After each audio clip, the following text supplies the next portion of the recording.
on n'a pas de BIM manager, on n'a pas de coordinateur dans cette filiale.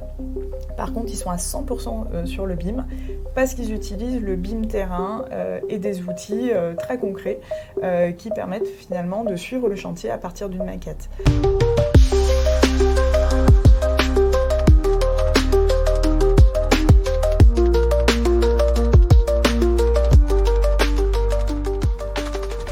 Bonjour Maud. Bonjour Carole. Merci beaucoup d'avoir accepté notre invitation. Aujourd'hui, nous avons le plaisir d'accueillir Maud Giesel, directrice BIM et construction numérique chez Colas, ainsi que présidente de Building Smart France. Merci beaucoup d'être avec nous aujourd'hui. Donc, je pense que les personnes qui nous regardent seraient vraiment très intéressées pour commencer d'en savoir un peu plus sur votre parcours. Aujourd'hui, nous préparons ce podcast dans le contexte d'une série de mini-épisodes pour Pragmatopie. Alors, pour introduire un tout petit peu le concept, c'est vraiment à l'intersection entre l'utopie et le côté pragmatique dans le BIM, dans la construction. Et on pense que ce serait intéressant de pouvoir un peu suivre ça comme fil rouge durant notre échange aujourd'hui. Mais effectivement, avant tout, de par votre rôle très influent dans le BIM, double rôle, je dirais même, on serait très intéressé d'en savoir un peu plus sur votre parcours et qu'est-ce qui vous a mené jusqu'ici. Alors, en tout cas, pour repartir du début de l'origine, donc moi j'ai fait le STP, promo 2005 TP. Je suis partie de suite à l'international. J'ai fait 15 ans dans l'océan Indien, Madagascar, La Réunion, Maurice, Mayotte, des destinations passionnantes. Et j'étais ingénieure structure, calcul béton armé pour tout ce qui était bâtiment. Et puis, j'ai commencé le BIM il y a 10 ans, justement dans mon métier d'ingénierie, en commençant des imports et des exports entre les outils de calcul d'éléments finis pour la structure et le BIM. Donc, c'est comme ça que j'ai un peu découvert le BIM. Et puis de là, j'ai monté la direction BIM et construction numérique pour le groupe Colas. Donc, au début, j'ai regardé le sujet, je découvrais le sujet à l'échelle de l'océan Indien. Et puis, très rapidement, je l'ai développé pour l'ensemble du groupe. Et puis, également, je me suis pas mal investie dans tous les organismes de normalisation. Donc, ça a commencé avec Mediaconstruct à l'époque, qui était anciennement Building Smart France. Et puis, également au sein du MIND, puis également la Fédération nationale des travaux publics. Donc, depuis plus d'1 an, je suis présidente du comité BIMEIA à la Fédération nationale des travaux publics. Et de là, on m'a proposé effectivement de reprendre la présidence de Building Smart France. C'est vraiment passionnant de voir ces différentes étapes. Et si on fait un tout petit zoom sur la partie, ce petit contact avec le BIM qui vous a fait passer du côté ingénieur vers vraiment vous intéresser au BIM spécifiquement, est-ce qu'il y a eu vraiment peut-être une histoire, un déclic particulier, ou bien c'était plutôt progressif ? Alors moi, quand j'ai entendu parler du BIM, de suite, j'ai été de suite très fascinée et je me suis dit, on va vraiment révolutionner nos métiers. Enfin, je m'en souviens vraiment en mode découverte et j'avais vraiment envie de m'approprier le sujet, de voir tout ce qu'on pouvait faire, puisque dans l'ingénierie structure, on calcule, mais il n'y a pas toujours cette notion de collaboration entre tous les acteurs. Et je voyais vraiment le côté efficience opérationnelle, on va partager une seule maquette. Moi, je passais beaucoup de temps à regarder entre les plans structure, les plans architectes, toutes les incohérences entre les plans d'exécution. Et je trouvais vraiment fascinant de me dire, en fait, on va pouvoir tous collaborer à partir d'un même modèle. Donc ça a commencé de là. Et puis après, très rapidement, on a été vers ce qu'on appelle l'intégration de solutions. C'est-à-dire qu'au début, on a commencé par un BIM très classique, à se dire on va faire du BIM collaboratif entre le bâtiment, l'infrastructure, le génie civil. Et puis, rapidement, on a compris qu'avec le BIM, on pouvait le détourner et l'appliquer à n'importe quel métier. Le tournant pour moi, ça a été le projet de la raffinerie de Dunkerque, où justement, on a fait du BIM pour la dépollution. Et là, je me suis dit, OK, on peut non seulement révolutionner notre métier, mais on va pouvoir créer de nouveaux usages pour la profession. Et à ce moment-là, pour ce projet, vous étiez ingénieur ou bien vous aviez un rôle BIM spécifique? Je m'occupais déjà de la direction BIM et construction numérique. D'accord. C'est très intéressant, effectivement, d'avoir vu cette opportunité pour le BIM qui peut vraiment changer tout le secteur en ingénierie, architecture, etc. Et donc, aujourd'hui, vous vous retrouvez à animer une communauté de 35 BIM référents et 1200 BIMers, comme vous les appelez. Tout à fait. Mais comment concrètement? C'est-à-dire, je pense que pour les personnes qui nous écoutent ou qui nous regardent, c'est un peu difficile d'imaginer ça. Concrètement, comment vous pouvez vraiment structurer cette dynamique autour du BIM chez Colas? Alors en tout cas, ça s'est fait de façon très naturelle, puisque justement, comme j'étais basée à La Réunion à l'époque, et que j'ai rapidement dû gérer la partie BIM pour l'ensemble du groupe, je me suis dit, pour pouvoir gérer de La Réunion l'ensemble du groupe, il va falloir que je mette en place des relais, parce que je ne peux pas être partout. Donc on a commencé à mettre en place des BIM référents dans chacun des territoires. Donc, faut savoir que là, on est présent dans 50 pays, plus de 50 pays. Donc, nous, on a mis en place des BIM référents par région, par territoire, qui regroupent parfois plusieurs pays, mais également par métier. Donc, on va retrouver des référents plutôt côté data, des référents peut-être IT, des référents juridiques, en formation, et puis également par territoire. Donc, on a commencé comme ça. Et puis après, l'idée, c'était d'aller un peu plus profondément, un peu plus dans les filiales. Donc chaque BIM référent, avec eux, on a travaillé pour construire un sous-réseau qui constitue aujourd'hui un réseau de 1200 BIMers. Et nous, notre rôle aujourd'hui, on a toute la partie donc, gouvernance et stratégie de déploiement pour le BIM. Donc avec chacun des BIM référents, on va faire des réunions de déploiement de façon mensuelle. On va faire des réunions de BIM référents également avec tout le réseau. Pour également créer de la synergie, on a créé des groupes de travail par thématique. Donc pour, par exemple, la partie logicielle, la partie formation, des groupes de travail sur les nouvelles technologies ou encore sur la partie topo. Et puis également, on a travaillé sur tout l'accompagnement et l'acculturation. Donc on a créé un socle commun avec des formations, des cooks. On a monté une académie BIM également. Donc à partir de ça, ça nous permet vraiment d'acculturer. Et puis on a mis en place aussi ce qu'on appelle une cartographie des maturités. Donc c'est un Power BI en fait, mais qui nous permet d'avoir la maturité de ces 1200 BIMers, de les suivre, de comprendre l'utilisation, l'usage par fonctionnalité, leurs compétences par processus.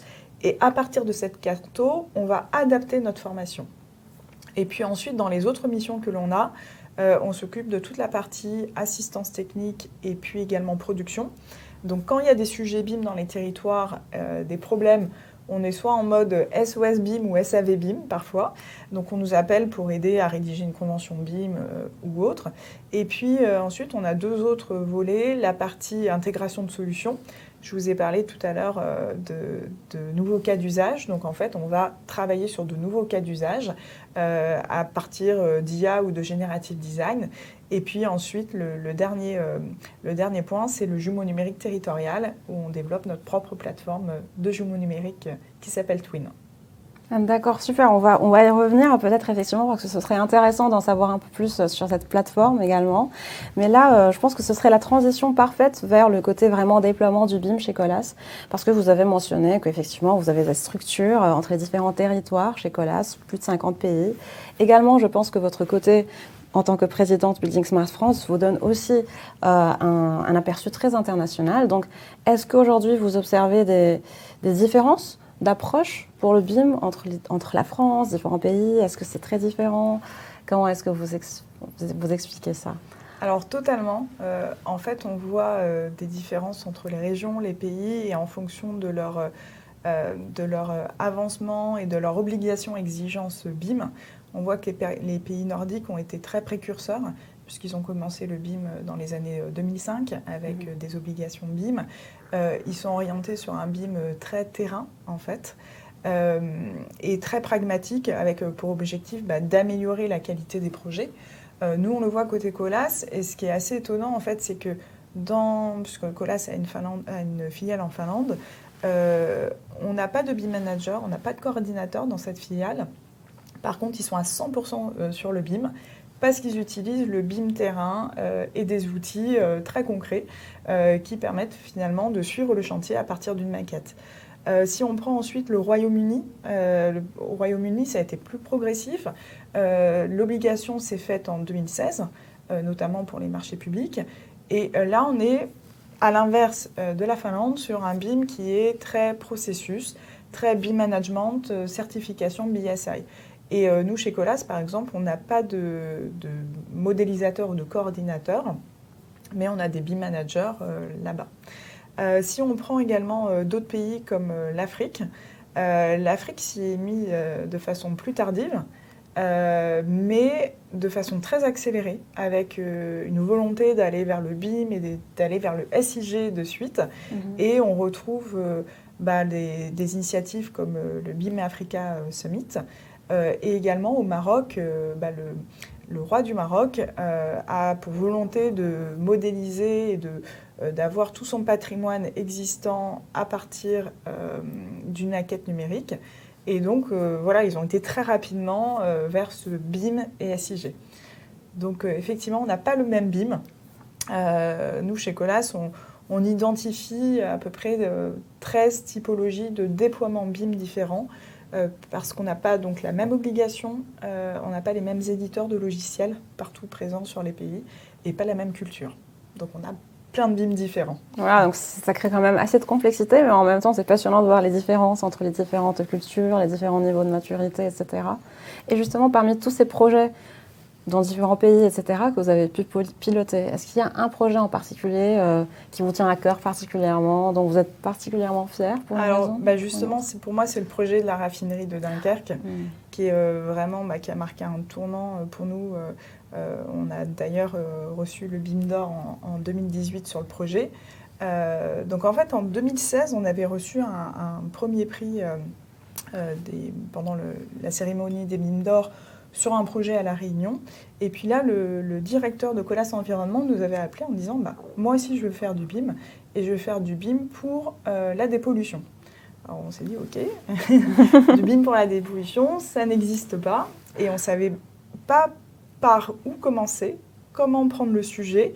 On ne savait même pas concrètement quels seraient les usages. C'est quoi le BIM pour la dépollution ? Ils veulent voir quoi ?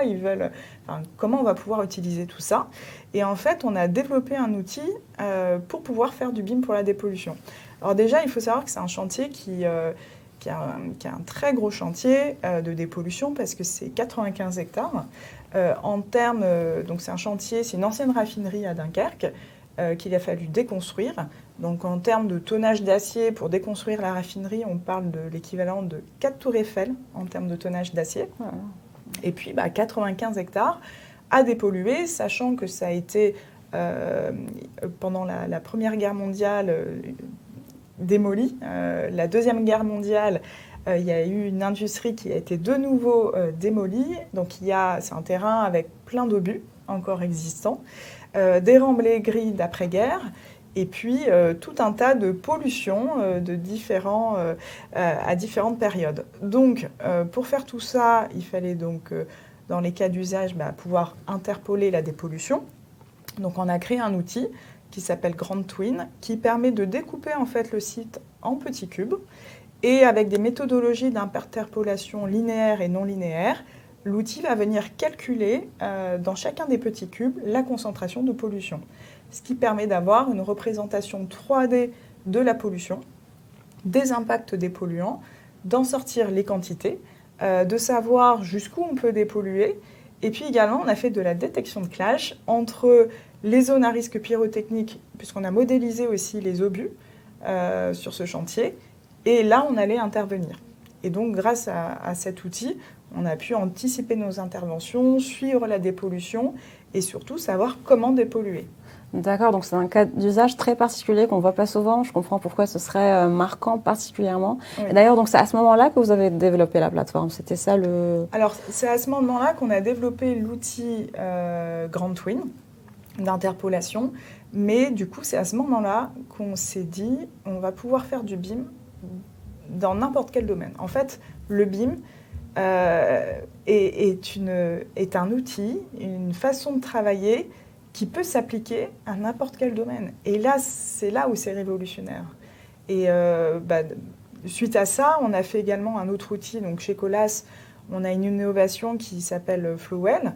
En fait, c'est du marquage lumineux qui s'allume et qui s'éteint. On a modélisé cette innovation qui n'est pas un projet ni de bâtiment ni d'infrastructure, qui est une innovation. On l'a modélisé et on a beamé. On utilise le beam pour Flowell pour comprendre le message lumineux. Donc, vraiment, le BIM, on peut l'appliquer à tous les domaines.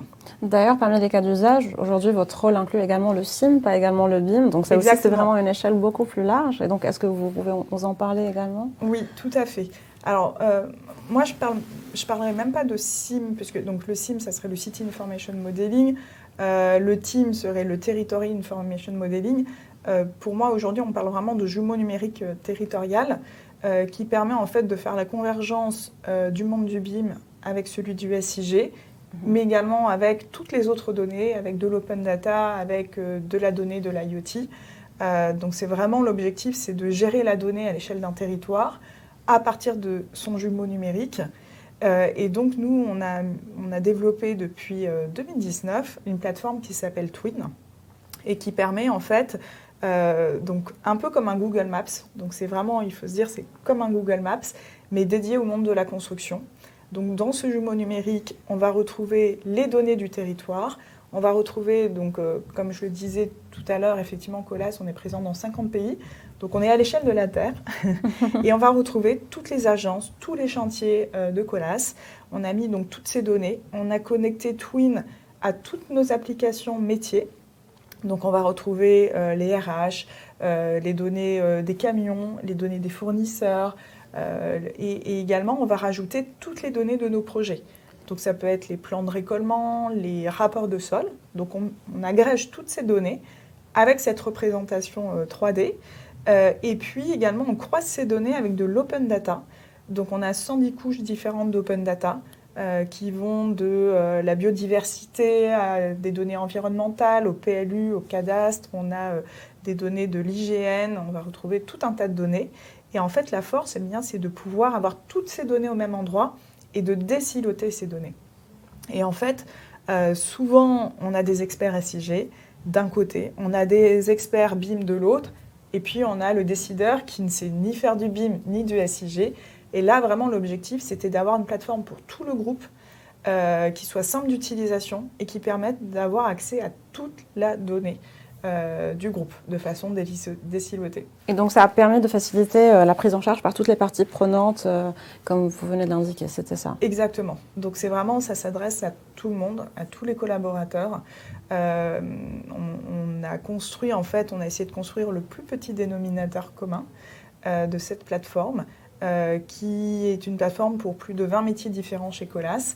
Et donc ça s'adresse à un patron de territoire qui va pouvoir voir ses zones de chalandise, un conducteur de travaux qui va vouloir préparer son chantier et faire un calcul d'itinéraire entre ses points d'intérêt ou encore ses sites d'économie circulaire type Valormat ou Écoterie. Ça s'adresse au bureau d'études pour venir dérisquer les projets parce qu'il va pouvoir croiser de la donnée de rapport de sol, la donnée du BRGM par exemple avec la donnée de son projet. Donc vraiment, ça s'adresse à tous les utilisateurs du groupe.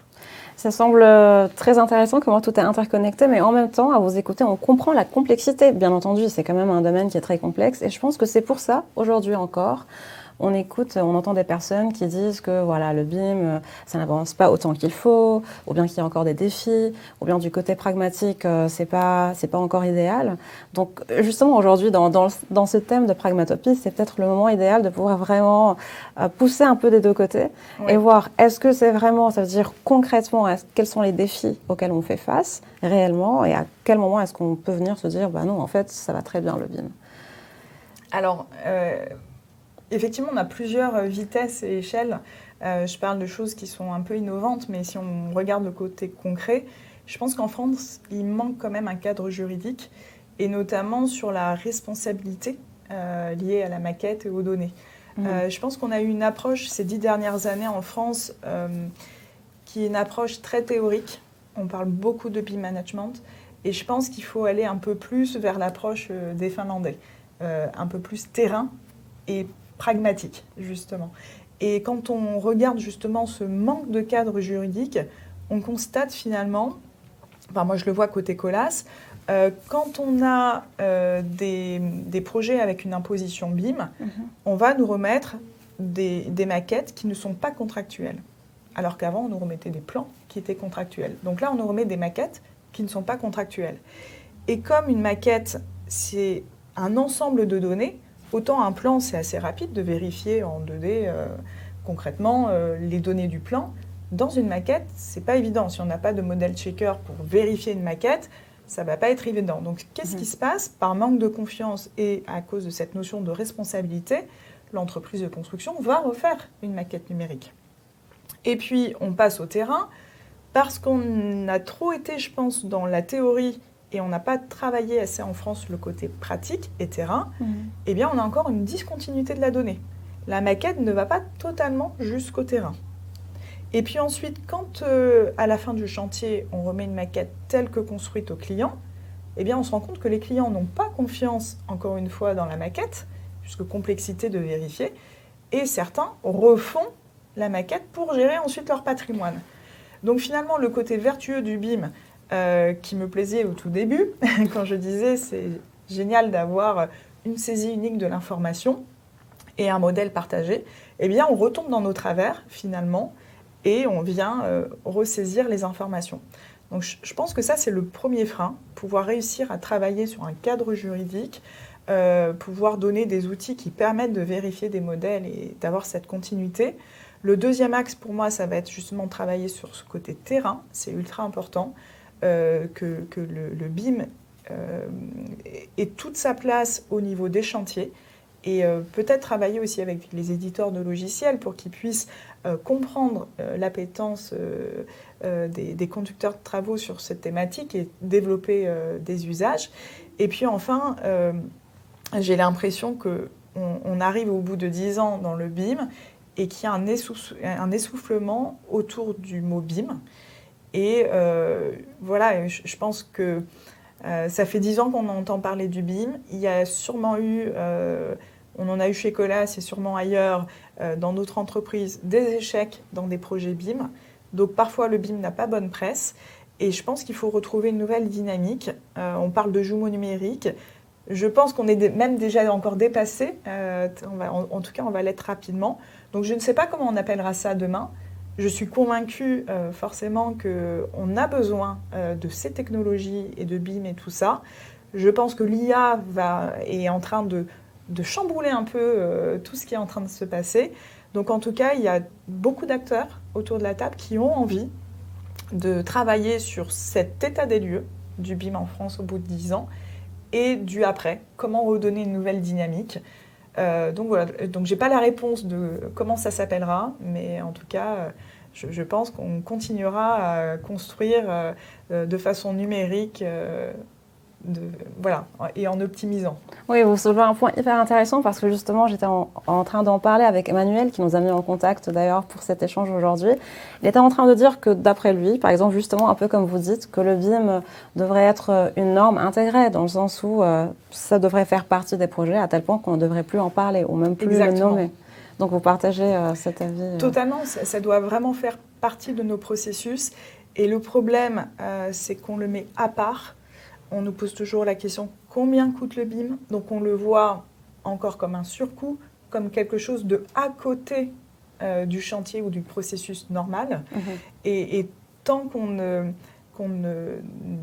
pose pas un cadre réglementaire, tant qu'on ne travaille pas sur cet aspect justement intégration dans les processus et ne plus se poser la question, ça restera un surcoût. Et pour ça, je pense qu'il faut aussi travailler sur la valeur du BIM, réussir à travailler sur les ROI, les bénéfices. Donc en tout cas, c'est la volonté de plusieurs acteurs. Au sein de Building Smart, on souhaite le faire. Au sein de la FNTP aussi. On sent voilà, que les acteurs ont envie de comprendre la valeur du BIM et pouvoir la prouver, et pour que ça ne soit plus une question demain de coût ou de surcoût. Mais donc, est-ce que vous ressentez encore de la résistance venant des acteurs? Où est-ce que vous la ressentez le plus? Où est-ce que vous la ressentez le moins parmi les différents acteurs qui participent dans les process BIM? Alors, côté client, je pense qu'il y a... Alors, il y a certains clients qui sont totalement convaincus, d'autres qui n'ont pas les outils, je pense, ou qui n'ont pas une bonne connaissance, qui ont peur d'imposer le BIM. Également, je pense qu'ils ont peur de l'imposer pour écarter les petits qui ne pourraient peut-être pas répondre aux appels d'offres s'ils étaient BIMés. Donc voilà, donc je pense qu'il faut donner les moyens à tout le monde.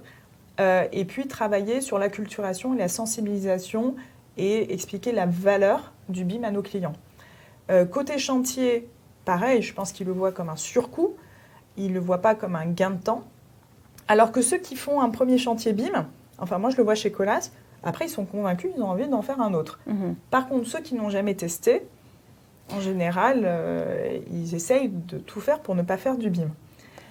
Donc, Mais c'est très parlant ce que vous dites, parce que ceux qui l'ont essayé décident de continuer plutôt, alors totalement. que c'est plutôt une peur qui fait c'est une peur. Voilà. Et puis peur également du changement. Je pense qu'il y en a beaucoup qui mélangent aussi BIM, IA. Voilà, et je pense qu'on arrive à une ère où le numérique fait peur, tout simplement. D'ailleurs, en parlant de numérique, peut-être on peut passer au côté un peu rêve, disons, pour essayer de se positionner plutôt du côté utopique, on peut se le permettre pour la fin, pour faire rêver un tout petit peu. Donc, d'ailleurs, on est sur un timing très particulier. BIM World Paris vient tout juste de se terminer. Je sais que vous aviez énormément de conférences et de participation chez Colas, Building Smart, etc. Donc, est-ce qu'il y a une innovation ou une conférence quelque part dans le salon qui vous a particulièrement surprise? Alors, non. J'ai pas un point particulier qui m'a surpris en soi. J'ai pas vu de nouvelles thématiques. Par contre, j'ai trouvé une maturité durant ce salon. Il y a eu, je pense, à peu près le même nombre de personnes, voire un peu moins, mais il y avait moins de stands. Et par contre, les personnes qui sont venues, en tout cas que j'ai pu rencontrer, j'ai vraiment trouvé une maturité. Les personnes qui étaient présentes étaient convaincues, avaient envie justement de rêver, de pousser l'innovation. Donc on sent qu'il y a une vraie volonté d'y aller. C'était le point étape de tout le monde de ces 10 ans. Et je trouve que le bilan est plutôt positif. Les gens sont plutôt satisfaits et ont envie de donner cette nouvelle dynamique. Donc voilà, j'ai trouvé une certaine maturité. On n'est plus dans des BIM World orientés BIM Management ou processus. Je trouve qu'on est dans un BIM World où on a envie de construire de nouvelles bases pour faire avancer la profession, pour optimiser les projets et pour intégrer justement, laisser la place à l'IA et à l'innovation et faire ce combo entre les nouvelles technologies et le BIM qui est finalement une très belle base de données et le jumeau numérique qui va permettre d'agréger et de donner du sens à tout cela. C'est vrai, j'ai ressenti la même chose pour la qualité des échanges ou bien les questions, les conférences, etc. On ressent, je pense que vous l'avez très bien résumé, maturité, c'est ça. Même si, d'un autre côté, encore une fois, il y a toujours les freins dont on a parlé au départ, mais aussi, personnellement, je me dis qu'il faut aussi voir le côté positif qui, quand même, évolue effectivement. Et pour la fin, je pense, j'avais une petite question prévue pour vous, juste vraiment pour vraiment partir du côté utopique comme ça avant de terminer. Donc, est-ce que peut-être aujourd'hui, il y a peut-être un rêve ou quelque chose complètement qui semble inatteignable aujourd'hui dans le monde du BIM, de l'IA, du numérique, mais que vous aimeriez voir se concrétiser? C'est peut-être une question un peu floue, Alors moi, je crois toujours dans mes rêves, donc pour moi, c'est pas utopique, et j'y crois vraiment. Je me dis toujours, j'y crois vraiment, moi je crois vraiment en tout ça. Pour moi, c'est le mariage, mon rêve, c'est le mariage du BIM, du jumeau numérique, avec le combo de l'IA et du generative design. Pour moi, l'IA et le generative design, ça a une puissance phénoménale. Alors, on parle beaucoup d'IA, mais j'adore le generative design. Le generative design, c'est lorsqu'on a un sujet et qu'on doit itérer, faire du calcul de façon itérative, et bien en fait le generative design est basé sur des algorithmes d'optimisation qui vont permettre, en générant des solutions de façon itérative, de nous proposer un optimum Et on peut choisir un optimum en fonction de nos critères de choix, qui peuvent être le coût, l'empreinte carbone ou encore le délai. Et nous, à chaque fois qu'on l'a utilisé chez Colas, donc on l'applique en ingénierie, on gagne entre 15 et 30% sur notre façon de calculer de façon traditionnelle. On l'a fait pour les dallos, on l'a fait pour optimiser les bassins d'infiltration, les murs de soutènement. Là, on est en train de le faire pour optimiser les plateformes VRD, pour optimiser les pump tracks. Donc c'est vraiment, pour moi, c'est là où on va vraiment gagner de l'argent pour tout le monde. Donc c'est-à-dire on va pouvoir optimiser. Et je pense que réussir à intégrer tout ça, à le marier avec du BIM et mettre tout ça au niveau d'un jumeau numérique territorial et sur un jumeau numérique territorial, rajouter la couche IA pour aller requêter dans différents modèles de données, que ce soit du PDF, du BIM, du Excel, je pense que là, on atteindra vraiment une optimisation et cette optimisation va répondre aux grands enjeux, aux enjeux environnementaux, d'économie circulaire, aux enjeux économiques actuels. Donc je pense qu'à l'échelle d'un territoire, tout ce mariage va permettre d'optimiser notre monde. En fait, j'adore ce que vous dites parce que je pense que c'est une réponse utopique, entre guillemets, en même temps très pragmatique. Ça veut dire que vous prenez des éléments qui aujourd'hui sont déjà existants, mais en même temps, quand on peut les intégrer ensemble d'une manière efficace et optimisée, dans ce cas-là, ça peut vraiment devenir quelque chose de parfait, entre guillemets. Totalement. Alors techniquement, je pense qu'on a tous les ingrédients, effectivement, pour y arriver. Mais le côté utopique, je pense qu'il peut être lié à l'humain, puisque l'humain a peur. Il y a la notion de collaboration, il faut être dans le partage. Et donc finalement, c'est à nous d'accompagner au maximum dans l'acculturation, dans la résistance au changement et leur montrer les bénéfices de ce mariage. D'accord. D'ailleurs, petite note de la fin, parce que je suis vraiment curieuse de savoir, donc entre Generative Design, BIM, etc. Parce qu'effectivement, même dans l'architecture, on voit ces applications qui peuvent nous aider à générer, parce que c'est mon domaine, mais effectivement l'ingénierie, donc on se retrouve.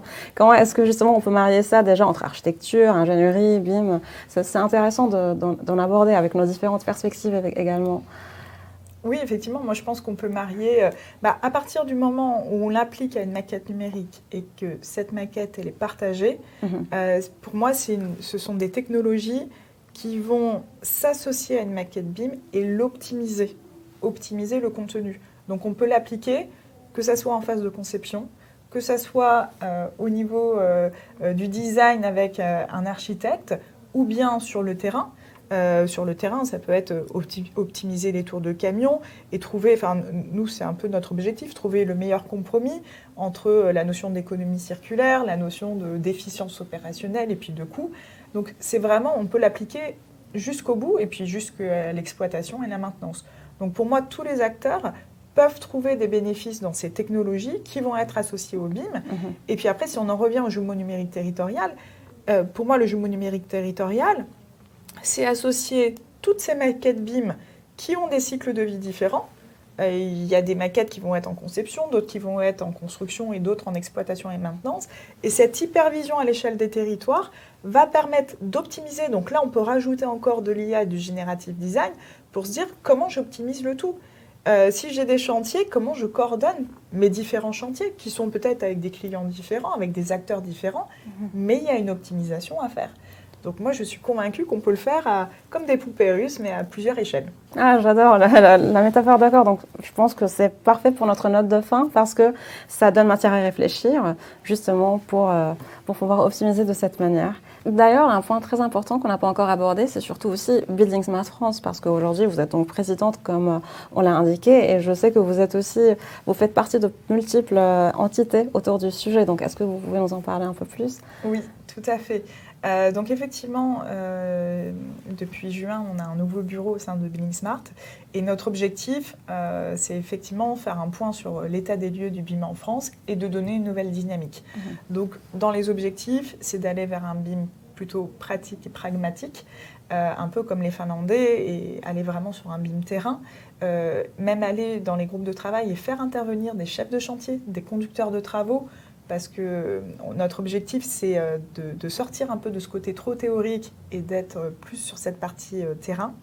Faire un état des lieux également du BIM en France, avec d'autres acteurs et voir effectivement où la France en est aujourd'hui et comment expliquer la valeur du BIM, acculturer et donner une nouvelle dynamique.